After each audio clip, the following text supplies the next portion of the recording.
क्या cheque bounce के मामलों को प्री ट्रायल में ही क्वैश करवा सकते हैं? इसी सवाल की रिगार्डिंग आज हम सुप्रीम कोर्ट ऑफ इंडिया के एक महत्वपूर्ण फैसले को डिस्कस करने वाले हैं, जो कि नेगोशिएबल इंस्ट्रूमेंट एक्ट के सेक्शन 138 के तहत प्री ट्रायल के स्टेज में कंप्लेंट को खारिज कराने के संबंधित है। तो ये वीडियो काफी इंपॉर्टेंट होने वाली है। वीडियो में अंत तक बने रहिएगा। बढ़ते हैं आज की इस वीडियो की ओर। तो आज जो केस हम डिस्कस करने वाले हैं उस केस का नाम है Renuka versus state of Maharashtra. 7 अप्रैल 2026 का ये लेटेस्ट जजमेंट है।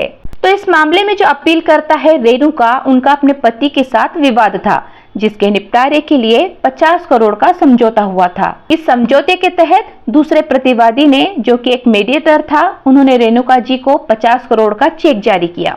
अब रेणुका जी ने वो चेक बैंक में डाला तो पेमेंट स्टॉप्ड बाय ड्रॉवर, इस तरह की इंस्ट्रक्शंस के साथ भुगतान को रोका गया और उन्हें वो चेक वापस कर दिया गया। जिसके बाद रेणुका जी ने सेक्शन 138 एनआई एक्ट के तहत, यानी नेगोशिएबल इंस्ट्रूमेंट एक्ट के तहत एक शिकायत दर्ज की जुडिशियल मैजिस्ट्रेट के समक्ष। अब जुडिशियल मैजिस्ट्रेट के सामने एक सवाल आता है कि क्या ये डेट लीगली इन्फोर्सेबल है, और इस तरह से इश्यू प्रोसेस किया जाता है ड्रॉवर के खिलाफ।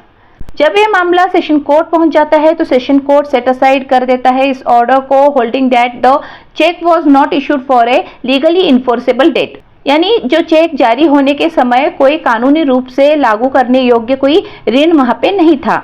जिसके बाद ये मामला पहुंच जाता है हाई कोर्ट के सामने, जिसमें सेशन कोर्ट के फैसले को चैलेंज किया जाता है, लेकिन हाई कोर्ट में भी सेशन कोर्ट के फैसले को सही ठहराया जाता है। हाई कोर्ट ने यहाँ पर ये क्लियरली मेंशन किया है कि 138 एनआई एक्ट के केस बनने के लिए उसके जो इंग्रेडिएंट्स होने चाहिए उसको फुलफिल करना यहाँ पे जरूरी हो जाता है, क्योंकि यहाँ पे लीगली इन्फोर्सेबल डेट नहीं है, यहाँ पे पेमेंट स्टॉप्ड बाय ड्रॉवर है, यहाँ पर चेक देने वाले के ऊपर कोई पैसा चुकाने की जिम्मेदारी नहीं थी।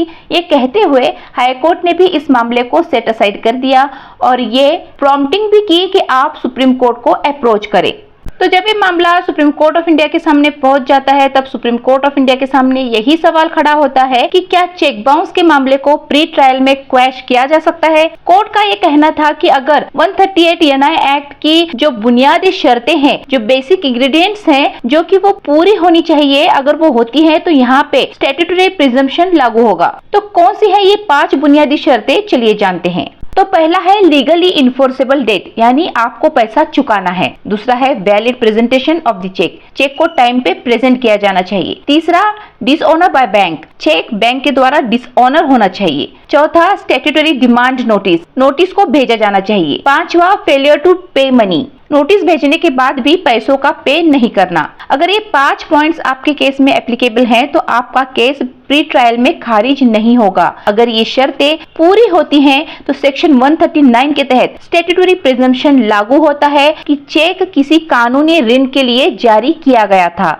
ऐसी स्थिति में मामले को ट्रायल के दौरान चुनौती दिया जा सकता है, चैलेंज किया जा सकता है, ना कि प्री ट्रायल स्टेज में। सुप्रीम कोर्ट ने निचली अदालतों के जो सेशन कोर्ट और हाई कोर्ट के आदेशों को गलत बताते हुए कहा कि वे कानूनी दायित्व के अस्तित्व को पहले से ही तय कर रहे थे। सुप्रीम कोर्ट ने रेणुका जो अपील करता थी उनके पक्ष में फैसला सुनाते हुए मामले को ट्रायल कोर्ट में सुनवाई के लिए बहाल कर दिया। इस जजमेंट से हमें ये पता चलता है कि चेक बाउंस के मामलों में अदालतें बिना सबूतों के ट्रायल के पहले ही मामले को खत्म नहीं कर सकती। तो इस तरह से सुप्रीम कोर्ट ऑफ इंडिया ने चेक बाउंस के मामले में अपना ऐतिहासिक फैसला सुनाया। इस जजमेंट की लिंक आपको डिस्क्रिप्शन में प्रोवाइड की जा रही है, जरूर चेकआउट कीजिए। वीडियो अगर अच्छी लगी है तो इसे लाइक, शेयर और चैनल पर अगर नए हैं तो चैनल को सब्सक्राइब भी जरूर कीजिएगा। हम मिलते हैं ऐसे नॉलेजेबल और इन्फॉर्मेटिव वीडियोस के साथ। तब तक के लिए stay healthy, stay happy, bye bye.